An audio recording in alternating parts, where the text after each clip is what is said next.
Ephesians. Each of you must tell the truth to the other believer, because we are all members together in the body of Christ. If you become angry, do not let your anger lead you into sin, and do not stay angry all day. Don't give the devil a chance. If you used to rob, you must stop robbing and start working in order to earn an honest living for yourself and be able to help the poor. Do not use harmful words, but only helpful words, the kind that build up and provide what is needed, so that what you say will do good to those who hear you.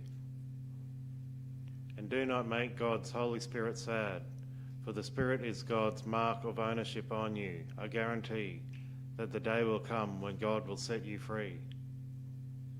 Get rid of all bitterness, passion, and anger. No more shouting or insults. No more hateful feelings of any sort. Instead, be kind and tender-hearted to one another, and forgive one another, as God has forgiven you through Christ.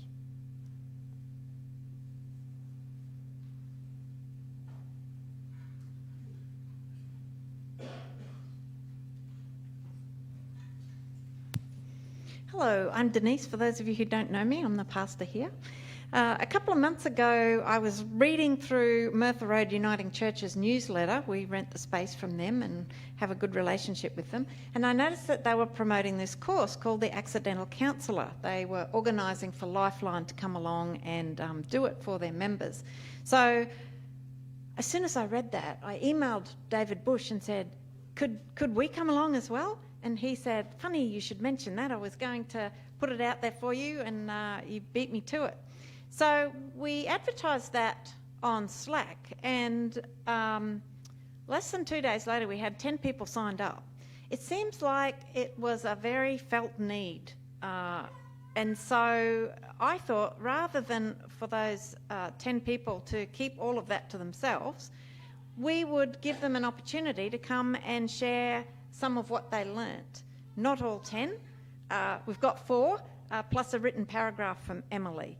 So I'm going to invite one at a time for Ruth, Jess, Bernard and Scott to come up, and I think Ruth is going to share Emily's bit as well. So thank you very much. Make them welcome.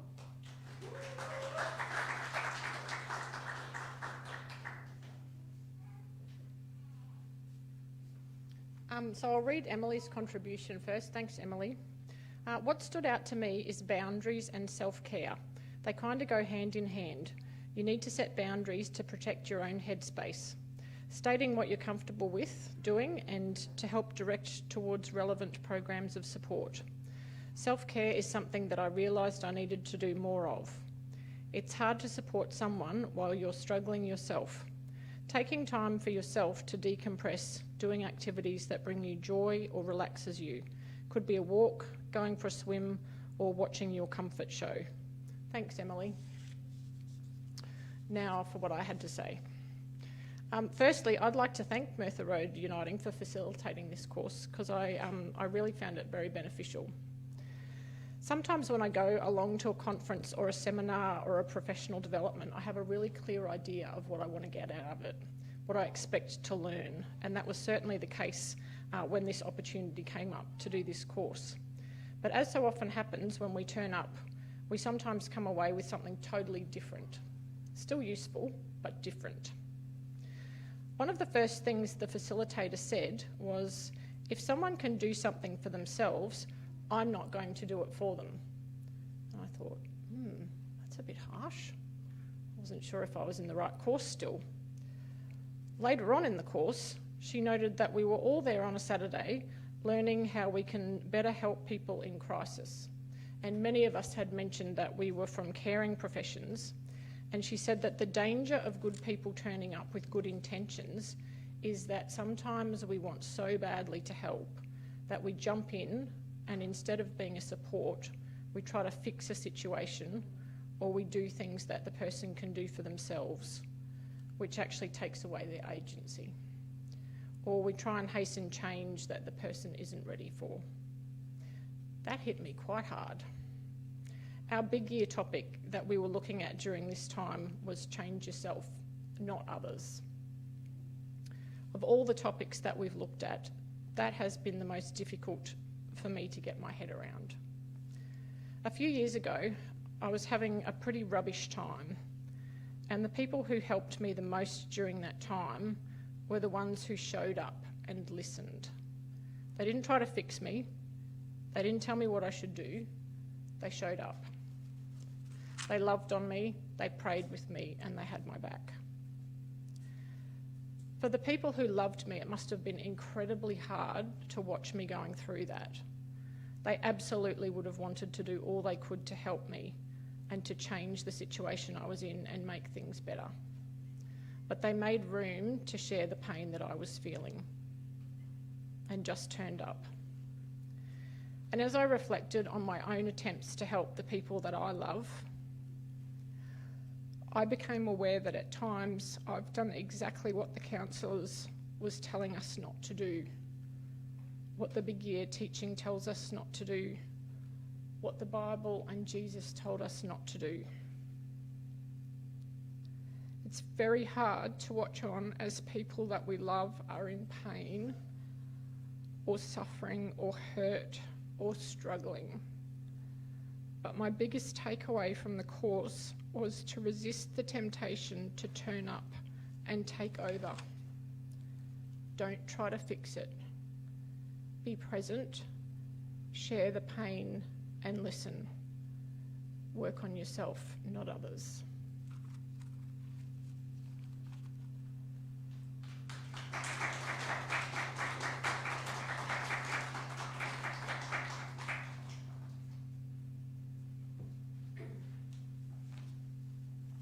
Hey everyone, my name is Jess and I was really attracted to the accidental counselling course as I often found myself in conversations with others where counselling might be required.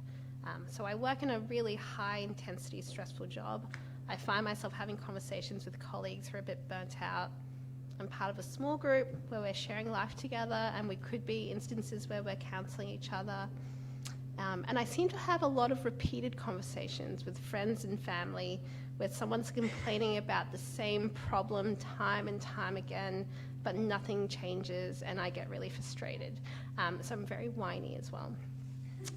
So I saw this course as a really practical tool that could help me with my day-to-day interactions, and it was a really valuable session. The facilitator tackled the day into some broad sections from identifying the signs where someone might need some help, active listening, supporting with resolution, and putting them in touch with someone else. Self-care, of course, is really important when it comes to counselling. There were so many helpful things I took away from this session, but the main one was about listening. Now, I'm quite an efficient person, and when I'm listening to someone's problems, I find myself switching into fixing mode, where I'm thinking ahead and trying to come up with a solution. Instead, the facilitator really emphasised the importance of just listening and acknowledging a person's feelings. So an example of that is when someone is telling me that they're struggling at work because of their workload. My first response would be in fixing mode, saying, how can I help? What can I do? Which puts me in focus and makes me the primary topic. Instead, acknowledging the situation and someone's feelings as they have conveyed it to you is really important. You could say, it sounds like you're feeling really overwhelmed. How are you coping with that? Or if someone is in pain, acknowledging and echoing their situation. It must be really frustrating to be in this pain all the time. There is something so powerful about just acknowledging the other person's feelings, and quite often that is enough. They just want to be heard. They might not need you to do more than that. I was very aware during this session that I speak a lot and I tend not to be a good listener. Another thing that was really important and obvious was to be judgment-free. Specifically, it was to be mindful of the questions that you were asking, in particular questions that started with why, as these often came from a place of judgment. Why didn't this person just do X, Y, and Z? I've been practicing this a lot, and once you hear it, you start noticing it. The person that asks the why question is often saying, they should have done this. This is their fault. I've been actively telling people, don't ask a why question, it's irrelevant. Instead, beginning questions with how, when, and what is important. Lastly, boundaries are also really important. There's a very helpful sentence that we practiced, which was, what can I do in my capacity to help you? And that's really clear that you can't do everything. You can't fix someone else's problems. And they need to tell you what they need. You want to give the person in front of you the agency to resolve their own problems. Overall, I strongly believe that everyone will need accidental counselling or be an accidental counsellor one day. Reflecting on myself as someone who might need counselling, I am a very whiny person. I am constantly coming home to Sam and complaining about the injustices in my workplace. And this course was really helpful in opening up my own eyes, that as someone who needs help, I need to use my words to tell others about what needs to change, not sit there and resent others for situations that they might not be aware of. As someone who is giving counselling as a friend, a colleague, or a stranger, my key takeaway was listen without judgment, acknowledge their feelings, and help in your capacity. And if you can't, refer onwards. Thank you.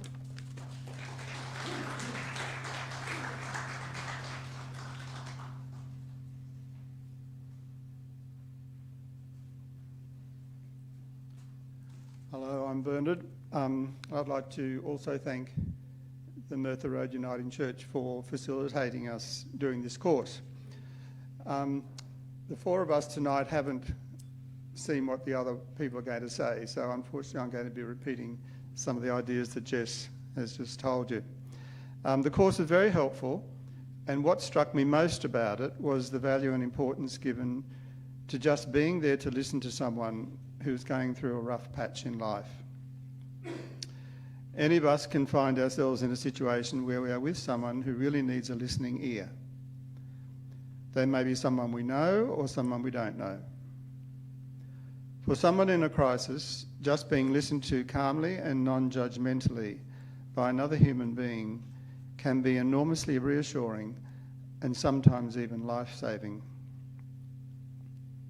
The course instilled a degree of confidence that, however unqualified and unprepared I may believe myself to be, I can be a valuable first point of help for someone simply by having the time and sensitivity to listen to them.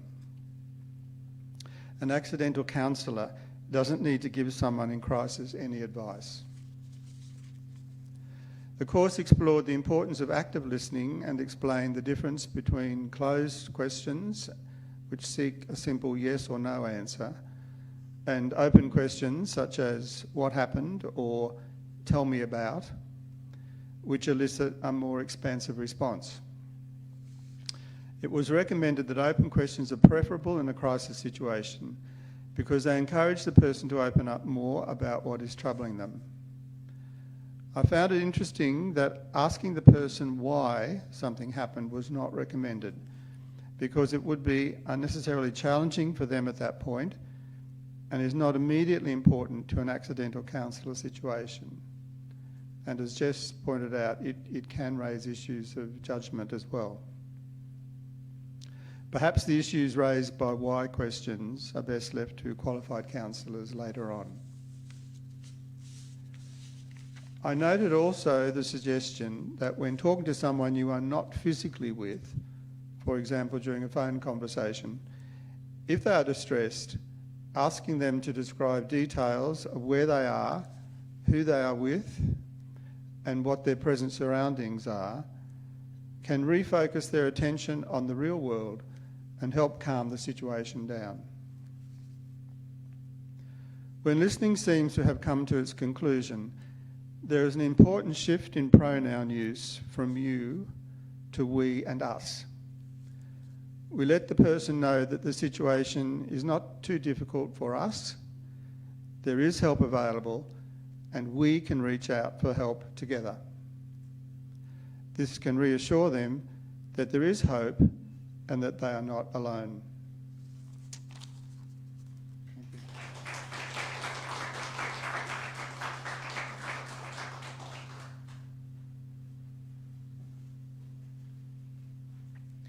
Hi everyone, I'm Scott. And when I saw I think it was on Slack, the announcement, I was really hoping to get like a graduate diploma or something out of this 4-hour course, and I thought I'll be on my way to a more interesting career. But anyway, it was really about being an accidental counsellor, and as the name said, and certainly if you've, been alive, you know that it's pretty often that you're in these sort of situations where someone does come to you and does share something or need your help or just need to get something off their chest. So I'm not going to repeat the things I learned that some other people have said, but one thing that was really good, we looked at this video of a mother and daughter having a text messaging conversation. The daughter was interstate, and I thought even in that, they were just texting back and forth. That sort of struck me that you can really set the tone for how you're communicating with someone, even just text messaging. And even just in the example, the mother was the hopeless one and she was watching TV while texting, and her daughter was having this terrible time, and she was sort of going, don't worry, it'll be okay. And it wasn't really Christian, but you could kind of imagine the typical, like, oh, don't worry, everything works out for good, God's in control. And probably all of us have friends that say those sorts of statements regularly, and if you're like me, you usually want to just slap them. But yeah, it was a really interesting video, and then they redid it with the mother turning the TV off and actually concentrating and reading and getting the subtext of the words. So I thought that was, even in a non-face-to-face way, it really showed me something. The other thing, as Shane alluded to earlier, we're all mental.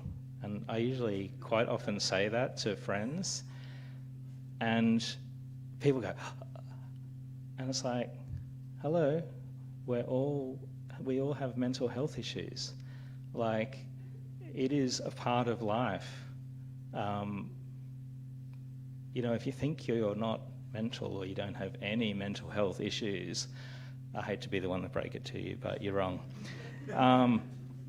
And so this sort of stuff is really practical, like in whoever you deal with, whether they're coming to you on the edge of suicide or whether they've just had a crappy day or someone cut them off in traffic. Like the skills I think that we learn, the things we talked about were really good. And I specifically wanted to bring up the terrible suicide word because people often freak out about someone who says suicide or someone talks about suicide. And that's the thing that I picked up on that day from hearing other people's stories, plus the professional person actually doing the training. Like, it's okay if someone says they're thinking, or, it's okay to ask, are you going to self-harm? Or, are you thinking about this? It's not true that if you bring up suicide, somebody runs out and kills themselves, or if they're sort of were thinking it, that you say the word and they're like, that's my okay to off myself. And even that, I think, should be obvious. But, quite often it's not. So that was another, I think, reminder for me that actually sometimes you have to have the difficult conversations with people, and maybe you being blunt with someone could actually save them or get them help. So I didn't get anything other than a little piece of paper that was emailed a few days later, which said something about participation. I think it's still in my email somewhere, but it was a really, really great course, and having a diverse group of people there and a really professional presenter. And as you've heard from the other three people tonight, we all came away with something, with a lot of things that were really helpful, and, helpful here at MCC, where we're all surrounded by our mental friends and brothers and sisters, and gender neutral people in Christ. So yeah, it was great. Thanks.